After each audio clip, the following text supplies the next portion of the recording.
ನನ್ನ ದೈವವು ಎಂದು ನಂಬಿ ಬಂದಿರುವೆನಯ್ಯ.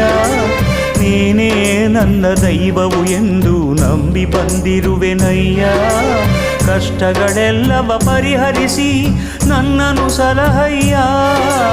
ಕಷ್ಟಗಳೆಲ್ಲವ ಪರಿಹರಿಸಿ ನನ್ನನು ಸಲಹಯ್ಯ.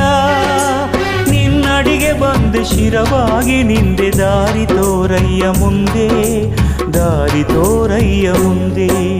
ಕೋರಿ ಸಿದ್ದೇಶ್ವರ, ಕೋರಿ ಸಿದ್ದೇಶ್ವರ, ಕೋರಿ ಸಿದ್ದೇಶ್ವರ.